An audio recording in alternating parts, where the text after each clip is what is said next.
ఈ కదలకపోగా శ్వేతపత్రాలు ఇచ్చేప్పుడు పోలవరం శ్వేతపత్రం ఇచ్చారు.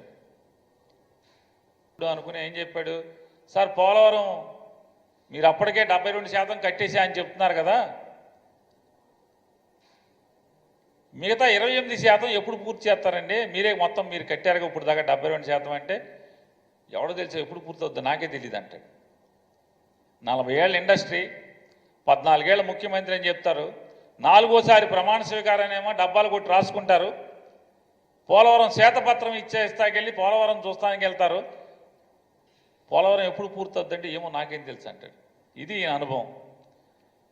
అది అయిపోయిన తర్వాత అమరావతి వెళ్తారు, అమరావతి మొత్తం తిరుగుతారు. విలేకర్ గారు అడుగుతారు, సార్ అమరావతి ఎప్పుడో పూర్తి చేస్తారు సార్, ఎంత ఖర్చు అవుద్దని చెప్పని. ఏమయ్యా ఏం మాట్లాడతారు? నిన్ను అడగాలి ఇవన్నీ కూడా. నిన్ను కూర్చోబెట్టి ఇక్కడ అడిగితే అప్పుడు చెప్తావు సమాధానం. అతను విలేకరు ఉద్యోగం అతనిది. అతన్ని అక్కడ కూర్చోబెట్టితే మరి రాజీనామా చేసి కూర్చోబెట్టాల్సింది కదా విలేకర్ గారిని. కూర్చోబెడితే ఏమని చెప్పేవాడేమో, ఆయన ఓ రోజంతా అమరావతి అంతా తిరిగి చెప్పేవాడేమో ఇంత ఇన్నాళ్ళలో పూర్తి చేస్తా, లేకపోతే అవుద్దా అని. అమరావతి అవుతుందా అవదా? ఇంతమంది అమాయకుల్ని ఆశ పెట్టారు కదా, ఇవాళ రండి కొత్తగా ఇక్కడ పెట్టుబడులు పెట్టండి అని పిలుస్తున్నారు కదా.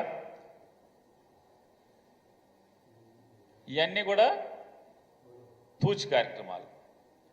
అలాగే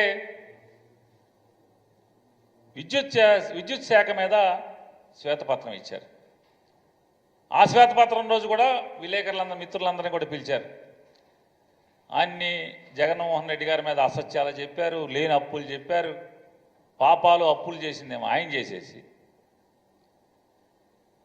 ఒక విలేకరు గారు అడిగారు, ఏమండి మీరు నాణ్యమైన విద్యుత్ని రేటు పెంచకుండా రేట్లు తగ్గించిస్తా అని చెప్పారు కదా అంటే వెంటనే విలేకరుల మీద రివర్స్ అయిపోయారు. ఏం మాడుతున్నాను, ఎవరు చెప్పాడు? ఆయన చెప్పానా? ఆయనే చెప్పాడు. ట్రూ అప్ ఛార్జెస్ లేకుండా జగన్మోహన్ రెడ్డి గారు ట్రూ అప్ ఛార్జెస్ పేరుతో కరెంటు రేట్లు పెంచకుండా ట్రూ అప్ ఛార్జెస్ మీద మీ మీద భారం వేసి మీ మీద విపరీతంగా బాధుడు చెప్పని బాధుడు అని చెప్పని ఊరు తిరిగారు, పేట తిరిగారు, సందు తిరిగారు, గొంతు తిరిగారు. తండ్రి కొడుకులు ఇద్దరు, ఈ తెలుగుదేశం నాయకులందరూ కూడా, ఇవాళ ఎమ్మెల్యేలు మంత్రులైన వాళ్ళందరూ కూడా తిరిగారు. పవన్ కళ్యాణ్ గారు కూడా చెప్పారు, విద్యుత్ ఛార్జీలు బాగా పెరిగిపోతున్నాయి, మన చంద్రబాబు నాయుడు గారిని గెలిపించుకుందాం, విద్యుత్ ఛార్జీలు తగ్గిద్దామని. ఈయనంటాడు శ్వేతపత్రం ఇచ్చి, ఎవడు చెప్పాడు నేను తగ్గిస్తా అని చెప్పానా అంటాడు.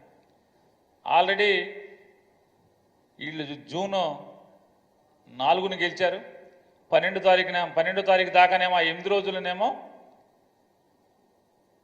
రిమోట్ కంట్రోల్తో పరిపాలించారు. 12వ తారీఖు నుంచి ఏమో తెర మీదకి వచ్చారు. మరి ట్రూ అప్ ఛార్జెస్ ఏమో వచ్చేస్తున్నాయి కరెంట్ బిల్లులో. మరి ఎన్నికల ముందు మీరు ప్రజలకు ఏం చెప్పారు? కరెంటు ఛార్జీలు పెంచమని చెప్పారు. జగన్మోహన్ రెడ్డి అయితే మిమ్మల్ని బాధేస్తున్నాడు, బాధుడే అన్నారు కదా.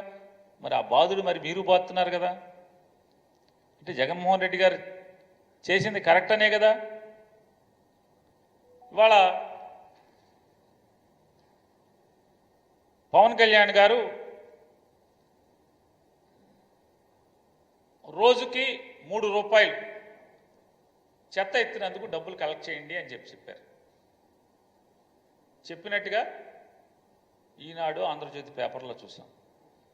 ఊరు బాగుండాలి, స్వచ్ఛంగా ఉండాలి, పరిసరాలు అద్భుతంగా తయారవ్వాలి, అనారోగ్యాలు ఉండకూడదు, ఆరోగ్యవంతమైన పరిసరాల కోసం చెత్త ఎప్పటికప్పుడు ఎత్తేయాలి, ఇంటికి 3 రూపాయలు కలెక్ట్ చేయండి అని చెప్పారు. మరి జగన్మోహన్ రెడ్డి గారు ఏం చెప్పారు? అదే కదా. ఆయన 30 రూపాయలు 60 రూపాయలే కదా. మరి మీరేమో 90 రూపాయలు కలెక్ట్ చేయమని చెప్తున్నారు కదా. మీరు అపోజిషన్లో ఉన్నప్పుడేమో చెత్త మీద పన్ను వసూలు చేస్తారా? చెత్త ముఖ్యమంత్రి అని ఒకడు, చెత్త నా కొడుకని ఒకడు. మరి మిమ్మల్ని ఏమనాలి ఇప్పుడు? అదే చెత్త పన్నుని కొనసాగిస్తున్నటువంటి ఈ రోజుకి మీరెక్కి 35 రోజులైంది. చెత్త పన్ను ఎక్కడన్నా ఆపారా? ఏ ఊర్లో ఉన్నా ఆపారా, ఏ మున్సిపాలిటీలో ఉన్నా ఆపారా? చెత్త పన్ను ఆపలేదు కదా. ఆపకపోగా అద్భుతం ఇది చెత్త పన్ను అనేది. ఇది జగన్మోహన్ రెడ్డి గారు రోజుకి రూపాయి, 2 రూపాయలు వసూలు చేశాడు. కాదు 3 రూపాయలు వసూలు చేయండి అని మీరే చెప్తున్నారు. జగన్మోహన్ రెడ్డి రూపాయి, 2 రూపాయలు వసూలు చేశాడు రోజుకి, మనం 3 రూపాయలు వసూలు చేద్దామని చెప్తున్నారు. జగన్మోహన్ రెడ్డి గారు అధికారంలో ఉండి ఇదే పని చేసినప్పుడేమో చెత్త నా కొడుకు, చెత్త ముఖ్యమంత్రి అన్నారు. మరి మీరందరూ ఎవరు అని అడుగుతున్నాం ఇప్పుడు నేను. చెత్త పన్ను రోజుకు రూపాయి, 2 రూపాయలు వసూలు చేసినందుకు జగన్మోహన్ రెడ్డి గారు చెత్త నా కొడుకు, చెత్త ముఖ్యమంత్రి అయితే మరి మీరందరూ ఎవరు?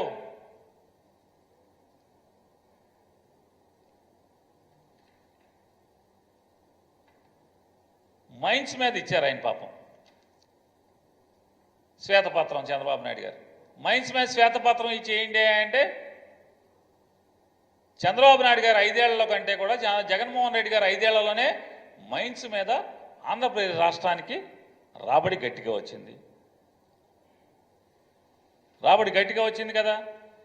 మరి ఎవరు సమర్థవంతమైన ముఖ్యమంత్రి? అనుభవం ఉన్నటువంటి 40 ఏళ్ళ ఇండస్ట్రీ, 14 ఏళ్ళ అనుభవం ఉన్న మీరు సమర్థమైన ముఖ్యమంత్రి? కానీ మైన్స్లో మీకంటే 2-3 రెట్లు ఎక్కువ ఆంధ్రప్రదేశ్ రాష్ట్ర ప్రభుత్వానికి ఆదాయం ఎక్కువ అనుకూర్చినటువంటి జగన్మోహన్ రెడ్డి సమర్థుడైన ముఖ్యమంత్రి? ఎవరు సమర్థుడు?